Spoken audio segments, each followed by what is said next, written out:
maybe you can call it the fascist nuclear bomb, because you know they were all working on it, and also NASA. You must not forget, Werner von Braun was head of the NASA, and he was the scientist at the V1 and the V2 rockets.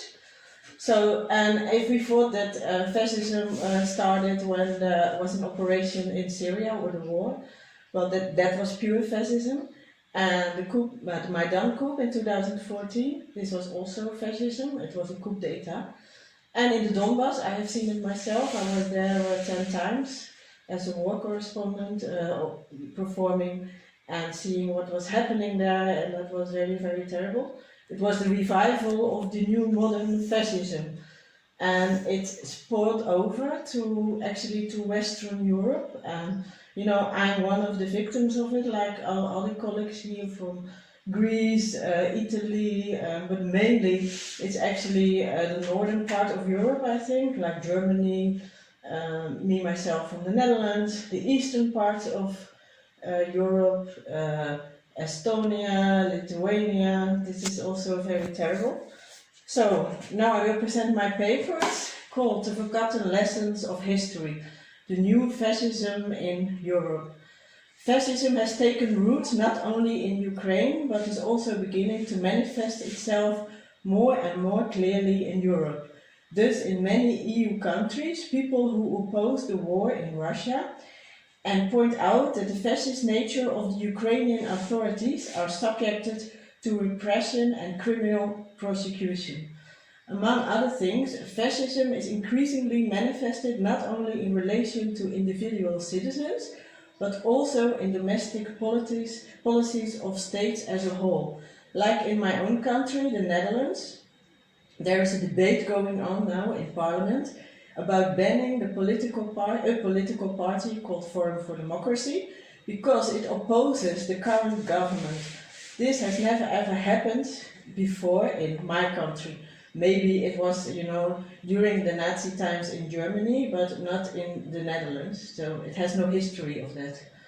The beginning of the Russian special military operation in Ukraine on February 24th was marked in the West by the revival of the fascist regime in Ukraine.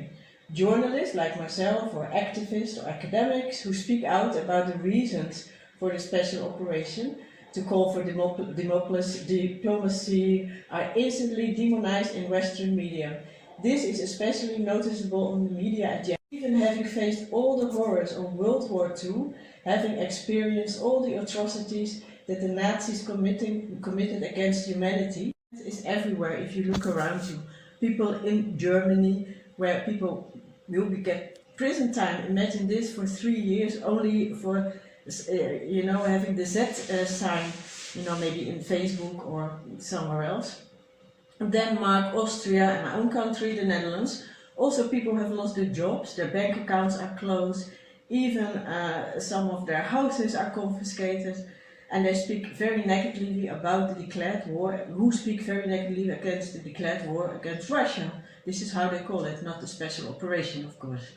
85 years ago, the same thing happened actually in Germany, when Hitler's political opponents and ordinary people, opponents of fascism, faced persecution and repression by the state. If we compare the situation of our days now, then of course at that time there were no social networks, no video hosting, and so many means of communication. But if they were there at that time, the fascists would definitely use them as they do it right now these days.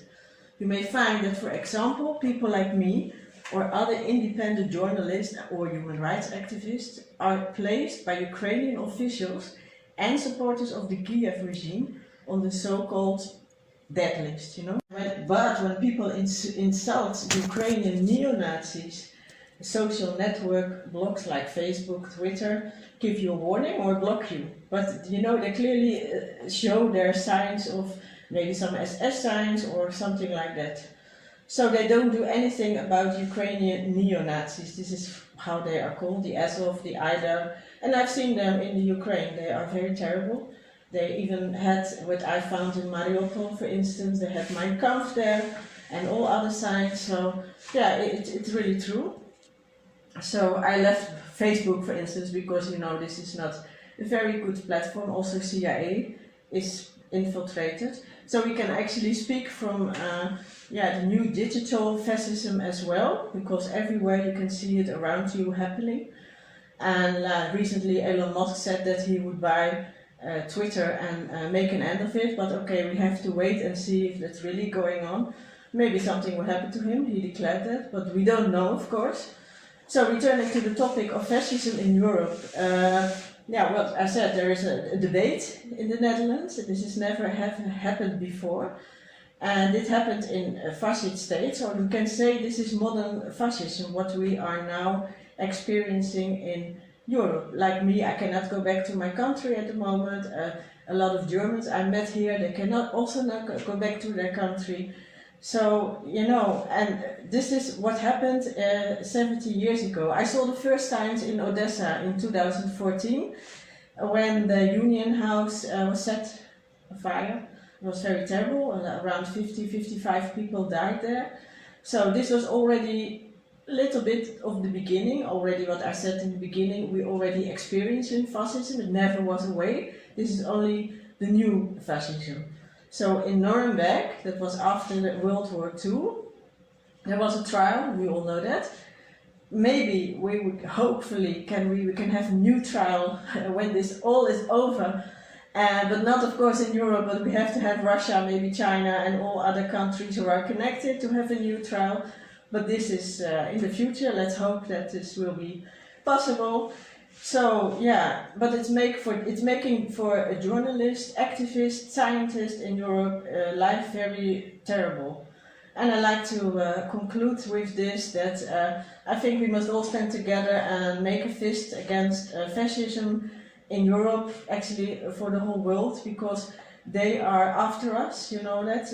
In your country maybe, Dragana, in Serbia, it's still a little bit okay, but all the other countries in Europe, it's a very terrible situation. Thanks.